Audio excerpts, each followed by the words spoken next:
Started his league career as a ruckman with the Bears, now plays mainly key position. To the half-forward line, Scott playing in front. He's done very well across there, Jared. Back to Ackermanis. Now this is a chance over the back. Voss is there, can't take the chest mark. Chance for Roger Merritt, gives it up to McRae. Here's a goal, surely coming up for the Bears. They've kicked it.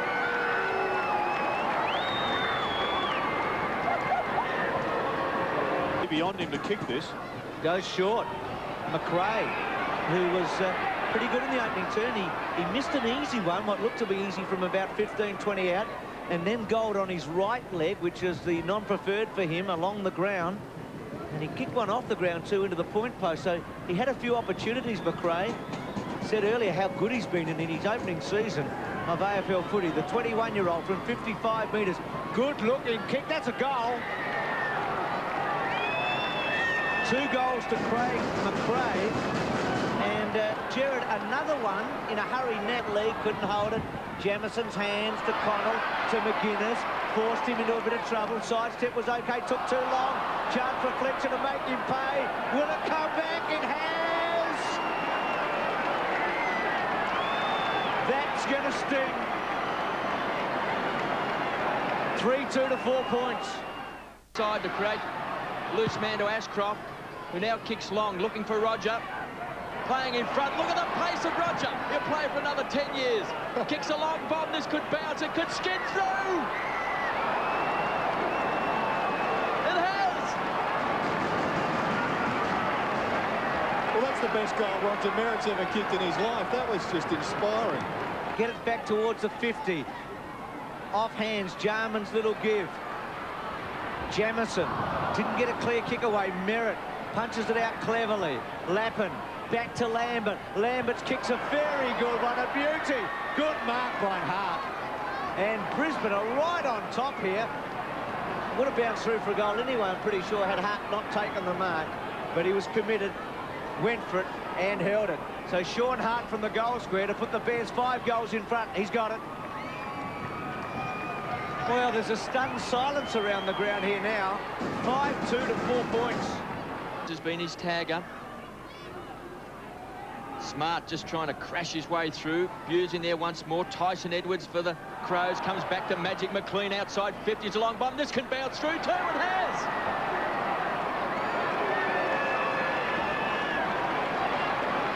Well, they've made a habit of bouncing goals through over the top of the defender and the forward in the last 2 weeks. Dry. Back to young Lappin. He's got a chance now to kick a long bomb into the forward line. Does it, looks for White. Wellman works him under, but the umpire says it's a free kick. He helped it out a bit. Well, he's going to need a good kick from here. And it is a very good one. Right there, was it touched or... No, it's a goal. Pittman can't believe it. White scores the goal, and that's just what the Bears wanted before half-time in the last minute. It's made plenty of space. Screaming for the ball is McRae. Bit slow to move at that time, McIver. So he just kicks a high ball, looking for down here, and Dion Scott takes the mark. Well, it worked out well in the end.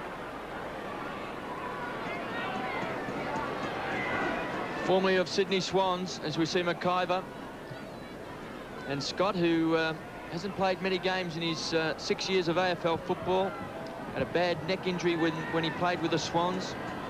A lot of injuries also with the Bears. What an important kick for the Bears. Can tend to up and under them, but he's got to punch this one into the wind. And off the boot, that looks a terrific kick.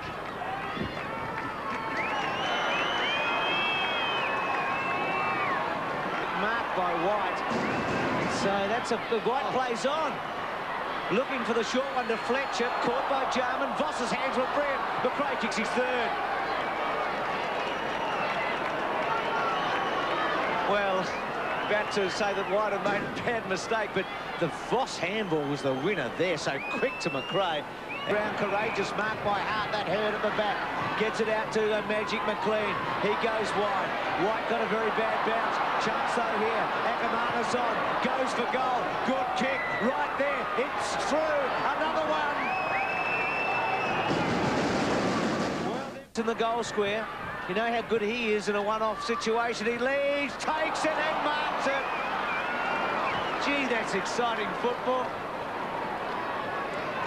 Well, that was the perfect kick into the wind. It was a spearing, low trajectory drop punt. And it was a great mark, actually, coming in so high. What a leap also. Pushing and shoving, Clark does well. Just ripped it out of the air. Long bomb. Chance for White there on hands and knees. Dragged to the ground. Good play by Lappin. Back to McRae. Can he kick a fourth goal? He has.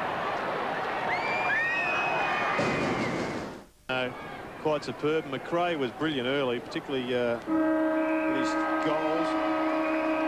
And big Doc Clark also a real good player tonight for the Bears. Well, what a great win for the Brisbane Footy Club. One of the best ever. They won by 5 goals over the Crows. Led them from start to finish into the breeze in the first term. They set it up with an early goal. And celebrate they might. And with Sydney next week at the Sydney Cricket Ground, this club's got a bit of momentum going late in the season. But from Adelaide's point of view, well, it'll be a shallow feeling tonight. But not as we look here for Nigel Smart and the rest of the Crow players. Practically the end of the season as far as the final eight's concerned. But the Bears, haven't they got a bit now to play for the rest of this year? Well, if they're certainly going to... Well, they won't be in the final eight. They're certainly going to go a long way to determining who is. And this is what builds clubs, big victories away, particularly young players. I thought Dion Scott was a tireless worker this evening. Look at the kids, eh? Lawrence, just 2 young guys at the start of their career, the skipper McLean. And Merritt really was inspirational in the first quarter, but wasn't seen much after that. He was big on the bench, though. He was very good on the bench in a 3/4 time. Let's go down and join Matthew Campbell, who's got a Bear player with him. Yeah, thanks very much, Bruce. And with me is a Marcus Ashcroft, and a very happy Marcus Ashcroft. That was a fantastic win for the club. Yeah, it was, Matty. After last week's performance, we sort of carried on this week, and playing away from home, no one expects us to win, so we're real happy. It just seemed to carry on, didn't it? From the start, the first quarter, the momentum and the passion was there. Yeah, we're really committed to get away with a good start. In these conditions, you know, if you get away with a good start and get a lead by half-time, then you're halfway there. So we did that, and we kept it through to the end. Now, the club seems to have a feeling now that when they're playing Adelaide, that they can beat them the last 2 times and last year, and then they've beaten them twice this year. So they seem to think that they're always a chance against Adelaide. Yeah, I don't know what it is, you know. As you said, last year we come close here. We got 3 points, and this year at home we won, and also again tonight. So I don't know what it is. We're just really happy to get a win away from home. I thought the team really handled the conditions very well and played accordingly, and especially through the midfield. Our midfield was terrific. Yeah, we just got in front. You know, these sort of conditions, that's all we can do. Get in front, hopefully get the free kicks, and we did that. So you know, that's all we could do. We kept it up all night. We didn't just play 1 half or 1 quarter. So we're really pleased to play 4 good quarters. What's been the turnaround, do you think, then, as far as all right, we're going to miss out on the 8, but now everything seems to be going in the right direction again? I don't know what it is. We just sort of stuck to our guns. You know, we weren't playing too badly during the year. With the players we've had out, we've sort of struggled a bit, but the players that have been in the side have done their best, and we've just sort of continued it on. Well, thanks very much, Marcus. I'll let you go enjoy it. Thanks, Matty. And Bruce, Neil Curley reluctantly handed me the microphone about 20 minutes to go in the last quarter.